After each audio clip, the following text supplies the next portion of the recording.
Welcome to our Meet the Experts TV Directors panel. I'm Rob Licuria, Senior Editor at Gold Debbie, and I am delighted to introduce our panelists today. Pamela Adlon, Creator, Writer and Director of Better Things. Roxy Shih, Director of List of a Lifetime. Danny Boyle, Director of Pistol. And Gina Prince-Bythewood, Director on Women of the Movement. I am beside myself that I get to do a panel with people like yourselves. I'm such a fan. This is my first question, and I think this is really important for this day and age. We are living in a time when we talk about how amazing TV is. There's so much content and it's so fantastic, but it's become, to quote Philip Masiak in Slate, physically unwatchable to anyone not permanently stationed in front of a screen, Clockwork Orange style. And I honestly believe that, like, it's impossible. This is too much. It's so crowded, it's so chaotic. And good series, sometimes they fall through the cracks. Good films, they fall through the cracks. I'd love to know what you guys think of that, and making sure that your passion projects are seen and how much that means to you. Pamela, I'm coming to you first.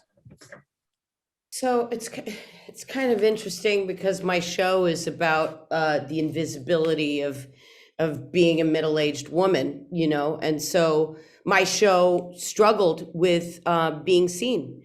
And I know that it's not a marathon and it's a race, and it makes me, you know, I'm looking back at the 5 seasons, it makes me realize that people are going to discover the show because I worked extremely hard to make it evergreen so that it wouldn't get dated, and that the only time that you really know what time it's taking place is these, you know. Yeah. And so it was a struggle, and it was hard because I would say, you know, why do people say they hate watching this show and that, and like, we're right over here, we're great, you know, but there's so much to choose from. And I mean, it's a struggle because there's so much content being put out that a lot of it's being diluted. So if you have a vending machine and you run out of the thing, you don't replenish that thing, you just put another thing in. It doesn't matter. And that's what I think that we're all talking about here, is that what we're trying to make is something that matters and that will have you know, a life that goes on beyond that. Yeah, 100%. Danny, what do you think about that, this challenge that you have in this chaotic marketplace? I think I'm a lot older than everyone, so I've probably been around a lot longer, and I've been very lucky. I've had a couple of successes, but I think we're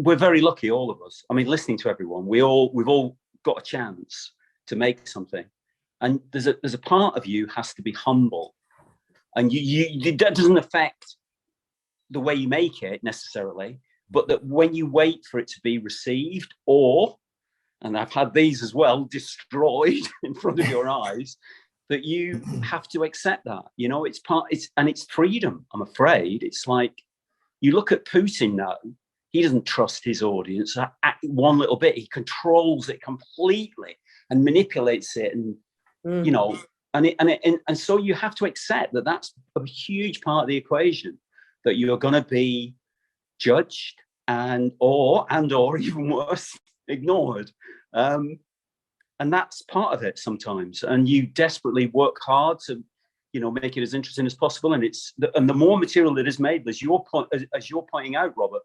then the harder you have to try to make yours relevant and important and approachable, and but that you have to accept at some point that they are our judge and jury.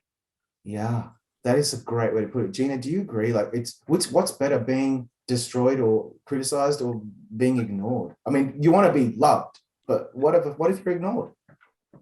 I don't even want to answer that question.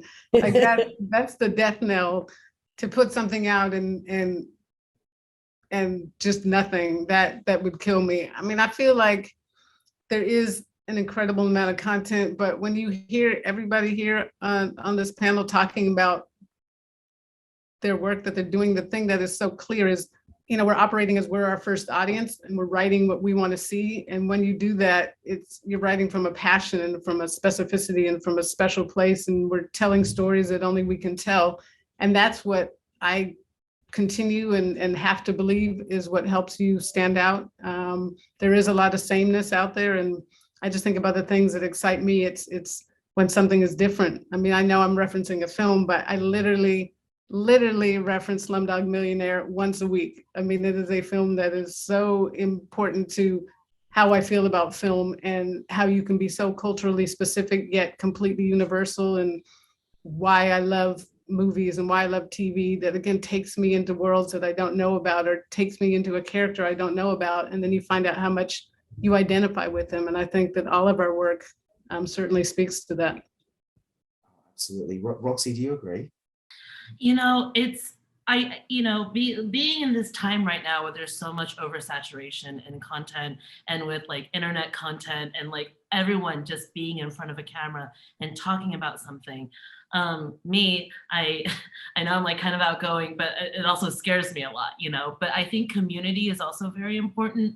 Like the film festival community, me and my Asian American community, I run a podcast called Two Horny Goats, so it's just like always, like, it's not just storytelling in one way is, directing, right? That's like one format of storytelling. But if you feel very passionate about something, if it just feels right to you, if it's what Gina said, like you are your audience, there's just this crazy feeling that it will end up in the hands of the right people. If you stand your ground and you're with the right producers, you're with the right studio, you're with this, right production company, right network, you know what I'm saying? It's like they champion you, they'll market it in a way that you really believe that it's meant to be seen. People will hear that. I think people are a lot more open now. There's a lot of content, but also there's a lot of hope.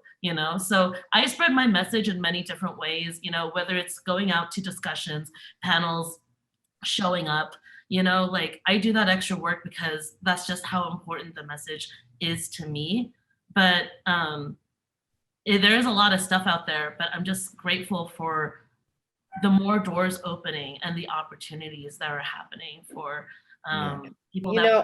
I just want to say something, because you said, would you rather be ignored or vilified, which is so fucking interesting, because right now the internet, is like, people are like eating their own assholes, like, and it's just about content and it's not about what you say. And so my dad was a writer, and like he wrote a movie called Venus, Goddess of Love, and Vanna White was in it in the 80s. Okay. And it made the top 10 list of the worst movies of the week of like 1989 or whatever. And he was so happy. He was like, we've made a top 10 list. Yeah. So I just have to say that, like, my dad was an old dinosaur, like an original TV guy. So he was thrilled to be so hated because they talked about it, and it still exists because Vanna White was in it. Wow. See what I mean? I guess our mindset's everything, right? Yes. That's awesome. I just can't imagine you put your heart and soul into something. And this is for anybody in all professions, and then for it to be just dismissed would be devastating. Yeah. So speaking of, well, let's not dismiss something. Everybody, I think, because I'm a nerd, should have the favorite films and their favorite series just on standby in case the question's asked. I have them. I want to know about you guys, though. I don't care. No one is here to watch me. So, Roxy, favorite series or films, can be plural, that you could watch over and over again, that inspire you, that you love, that you hold dear to your heart. Over to you. Oh my gosh, I think everyone's gonna tell what type of person I am and what I like making just based on clues. So, okay, I have 2 shows and 2 movies. Okay, so shows, Squid Game is a game changer, obviously. Xena Warrior Princess, game changer. Colonial Roxy, that lesbian, just love that. Just everything, little queer me, just want it. Okay, moving on, movies. I will make this quick. Psycho and The Shining. Obviously, Oh my God. genre buff. I made Bliss of a Lifetime was my first just straight drama. I've killed so many people, been very violent, had the most sadistic ways of like killing off my characters in previous work. So it's been kind of therapeutic to do something that was more, emotionally driven than Wow. getting Really? my rage from previous generational trauma onto. Yeah. The Shining, Psycho, Squid Game, mate, and Xena. Oh my Yes! God, you're taking me back to when I was a kid. I know. One of the most amazing New Zealand productions just across the Pacific where I am today. Yeah, they're good. They're really cool. Who'd like to go next? How about you, Gina? I think we were talking about this offline, but regale us with your choices. That's my two favorite TV shows from opposite sides of the spectrum. My So-Called Life and The Wire. Two amazing shows, two completely different, yet I think at the core, they make me feel in such a deep way. And in terms of film, and just because I don't like to follow instructions, I'm gonna throw out three, and that would be Broadcast News, which is a perfect movie. Yes. Yes. Goodfellas, also a perfect movie, and Hoop Dreams. Those three, if it's ever on TV, I'm stopping and I'm watching the entire thing. Yeah. I love this. This is my favorite thing. Danny, go for it. Oh, Apocalypse Now, because Oh my God. for me, Francis Ford Coppola, unlike all his contemporaries, Francis Ford Coppola is invisible. When he directs a film, he is invisible. And it's the most difficult thing to do when you get to his level, to be invisible. And he trusts character and story and spectacle. And yet you don't feel like you're watching some. Anyway, it leaves me speechless, as obviously you could talk about The Godfather. So Francis Ford Coppola and TV series. There was a TV series in Britain. I don't know whether you guys ever saw it. It was based on the horrors that Margaret Thatcher unleashed on Britain. And I know people from America and from Australia have a kind of mixed picture of her.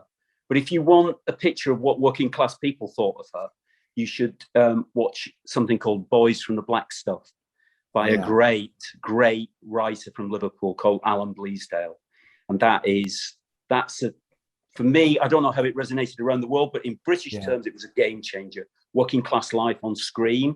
It's a bit like, for Gina, it's sort of like The Wire, except it wasn't drugs, it was jobs. Was the currency. Can you get one? Have you got one? What it does to you? I mean, that's a brilliant. I hope that I hope they re-release that one day. Wow. Yeah, I'm gonna search that down. That sounds really interesting. Pamela, what about you? Well, I mean, I'm not going to give you my ultimate favorite because that's but it's, for me, it's All That Jazz. It's She's Gotta Have It. The original one was a huge influence on me. Paris is Burning, which is a documentary. These are the things that shaped me, right, Roxy? I mean, oh my God, yes. I can't, Wild Style, and then all the Godfathers. I agree with Gina about Broadcast News. I can't, it's, why would you pick anything new when all these movies exist today? People are like shuffling through the channels, and it's just, why? Unless it's these things on this roundtable, but there's so much stuff that exists. All the Godfathers to me, I love all fucking three of them, man. I could watch them till the cows come home. It's so fascinating what Danny said, that Coppola disappears in Apocalypse Now. And I went to college for one semester, and I took Russian literature, and I read Heart of Darkness. And then when I saw Apocalypse Now, like, it kind of cracked my head open. All the Cassavetes movies, Woman Under the Influence, Opening Night. I love all of that stuff is huge to me. And then, in TV series, mine would be The Sopranos and The Jeffersons. You know, I mean, those are the things that, you know, I just remember like, you know, and weirdly enough, I was on the Jeffersons and my dad wrote an episode of the Jeffersons, Wow. which is crazy, but all the Norman Lear shows really shaped me as, you know, somebody who consumes and loves television and now gets to make it. Yeah. Yeah, Wow. can I just want to throw out one thing, given we've all, as Pamela said, dipped into the past. I will say, I have to give a shout to I May Destroy You. That Oh my God. that series was Oh, a good. Oh game my God. changer. Which can one? you- I I mean, May I May Destroy Destroy You, You. Michaela Cole. Oh, incredible. Yes. I couldn't Changed the believe how game. good it was. Like, Changed the game. So Yeah. good. yeah, So you're that's 100% in my right. box. much more intimately now. Like now that I know everyone's like favorite show and Yeah, Robert, what are baby. yours? Robert. Mine? Yeah, Rob. Oh, when I was 11 years old, I saw Silence of the Lambs in the cinema with this girl that I had a crush on and kept holding onto her arm, pretending that I was scared, but I kind of was, but it was my way of just maybe getting some 11-year-old action. And, but that's, I'll never forget that. And I can't believe my parents let me see that when I was 11, but I've seen that film maybe 100 times and I get something out of it every time. Yeah. Anthony Hopkins is my idol. The Godfathers, I'm a Sicilian man, right? That's my background, so it's everything to me. And then Interstellar makes me cry profusely. Totally. Oh, God. I forgot all the science fiction Science shit that I'm fiction, obsessed with. Arrival, Interstellar, like, Also, all the horror, like, and all Yes. the Korean cinema, all the Ah. Asian cinema. Oh my speaking of God. Korean, when Parasite just came out a couple of years ago, and I just think that is just a masterpiece. And then, of course, for TV, The Sopranos, as Pamela mentioned. And maybe it's not cool anymore to say this, but my sister and I can recite whole episodes of Roseanne to each other. That's how we bond. Yeah, I just think that Roseanne was show really is good. the best. I can recite the whole Fame, the Ah. movie Fame, and The Wiz. Wow. I know them both by fucking heart because Wow. because you guys, I don't know if you remember Danny. I would have a VHS and I would stop it and I would take out a notebook and I would be succulent and divine, delicious and nutritious. Brother Crows, this is good stuff here. I got it all forever. Yep. I Wow. used to get a tape recorder, one of those big ones with the buttons, and put it next to the screen and just be like, Exactly. that's how we roll. And yeah, Yes. 100%, man. See what this is how you get to know people when you ask this question. And I just thank you so much for your honest answers and especially for your insight. I've had such a ball this week watching your beautiful shows and films. And I'm so glad you put them out there. And thank you very much for your time today. It's really honestly appreciated. Well, thank you. Yes. Thank you for bringing us Thank you together. so much. This was Yeah. fun. Very nice to meet everyone.